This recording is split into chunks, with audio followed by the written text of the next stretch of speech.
नमस्कार दोस्तों। आज की कहानी का शीर्षक है माँ की सेवा करूं या काम।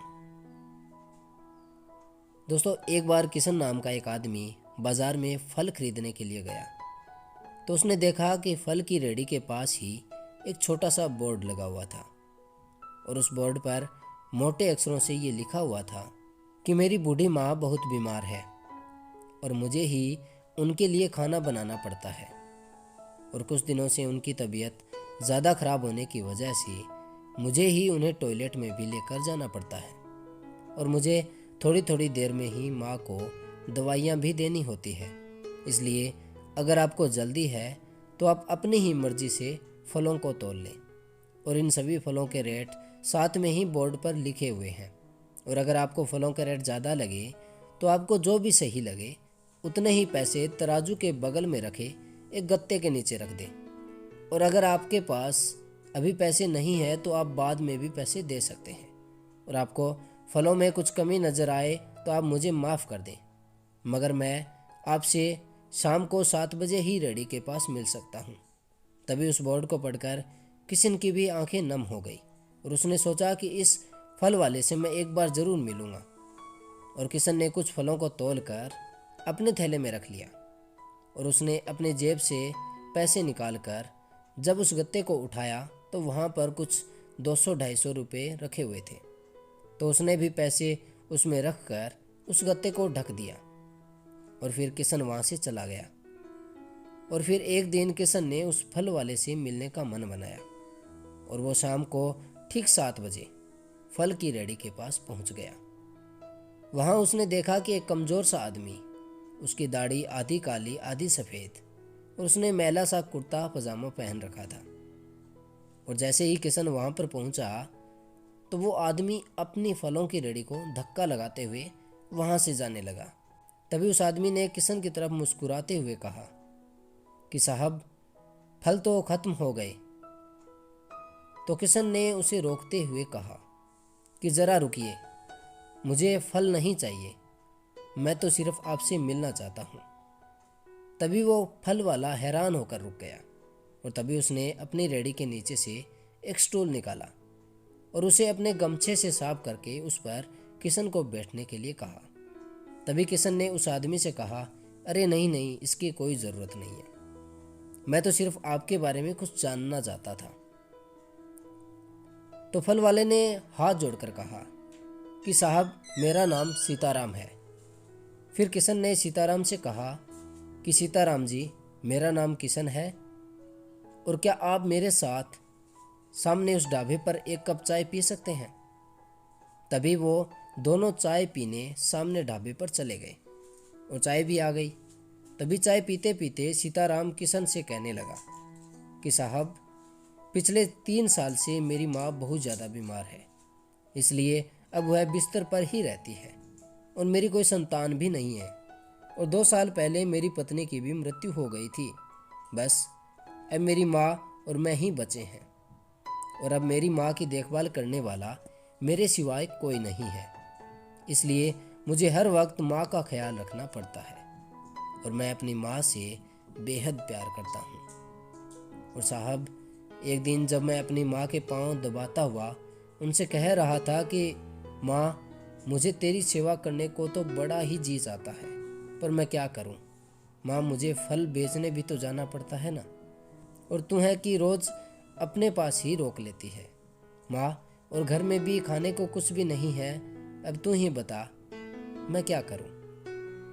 तभी मेरी माँ ने मेरे सिर पर हाथ फेरते हुए मुझसे कहा कि बेटा, मैं चाहती हूँ कि जब तक मैं जिंदा हूँ तब तक तू मेरे पास ही रहा कर। तू मेरे पास नहीं होता तो मेरा मन बहुत ही घबराता है, न जाने मेरी जान कब निकल जाए। और इतना कहते ही उनकी आंखों में आंसू आ गए। तभी मैंने अपनी माँ से कहा कि तू रो मत माँ, जैसा तू कहेगी मैं वैसा ही करूँगा। अब से मैं फल बेचने नहीं जाऊँगा, बस तेरे ही पास रहूँगा।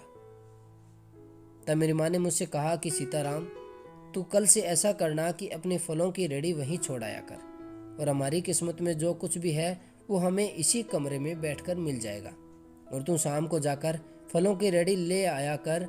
तो मैंने अपनी माँ से कहा कि माँ, क्या बात करती हो? अगर फलों की रेडी वहाँ छोड़ आऊँगा तो कोई चोर उचक्का सब कुछ ले जाएगा और बिना मालिक के कौन फल खरीदने आएगा।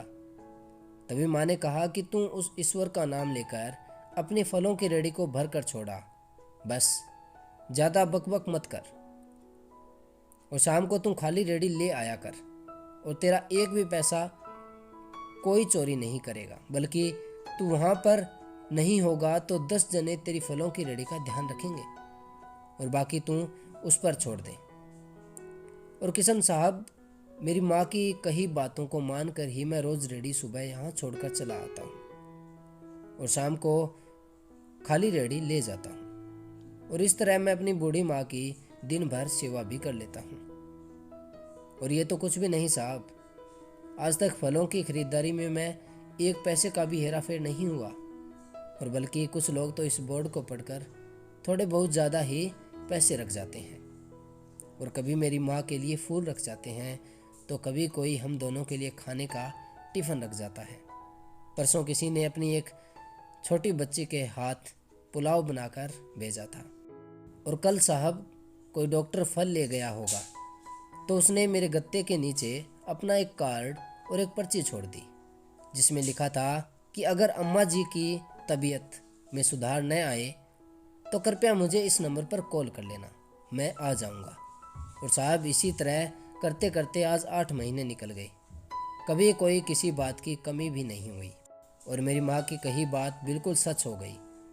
अगर हम ऊपर वाले पर सच्चे मन से विश्वास करेंगे तो वो हमारा ध्यान ज़रूर रखेगा। और यही नहीं साहब, यहाँ जो लोग मेरे फल खरीदने आते हैं वो भी बहुत अच्छे हैं, उन्होंने भी मेरी दिल से बहुत सहायता की है। पहले मैं सोचता था आज के ज़माने में कोई किसी की ज़रा भी सहायता नहीं करता, मगर साहब अब मैं जान गया हूँ कि आज भी इस दुनिया में बहुत से ऐसे लोग हैं जो दूसरों की सहायता करने के लिए हर वक्त तैयार रहते हैं। और उन सब का मैं दिल से शुक्रिया अदा करता हूँ और मैं ईश्वर से उनके लिए प्रार्थना करता हूँ कि वो सभी लोग हमेशा खुश रहे और उनके घर में कभी कोई कमी ना हो। सीताराम जी की ऐसी बातें सुनकर किशन की भी आंखों में आंसू आ गए। तभी सीताराम किशन से कहता है कि साहब, आपका चाय पिलाने के लिए धन्यवाद, मगर अब मैं चलता हूँ। मेरी माँ मेरी राह देख रही होंगी और मुझे उनके लिए खाना भी बनाना है। और ये कहकर सीताराम वहाँ से अपनी रेडी लेकर चला गया और किशन वहीं खड़ा खड़ा ये सोच रहा था कि हे भगवान, ऐसा बेटा हर घर में देना जो कि सीताराम की तरह ही अपनी माँ की हमेशा सेवा करे। तो दोस्तों, जीवन में अपने बूढ़े माँ बाप से कभी भी घृणा मत करना और उस समय उनकी खूब सेवा करना। माँ बाप के साथ साथ उन सब लोगों की भी सहायता करो जिन्हें आपकी ज़रूरत है, ताकि दोस्तों हमारे साथ साथ वो लोग भी जीवन में हमेशा खुश रह सकें। धन्यवाद। अब इजाज़त चाहता हूँ। अगर आपको वीडियो पसंद आए तो लाइक शेयर ज़रूर कीजिएगा और कमेंट कर हमें ज़रूर बताएं। अगर पहली बार वीडियो देख रहे हैं तो चैनल को सब्सक्राइब कर पास में लगे बेल आइकन को भी दबा लें ताकि हमारे आगे आने वाले वीडियो के नोटिफिकेशन आपको मिलते रहें। धन्यवाद।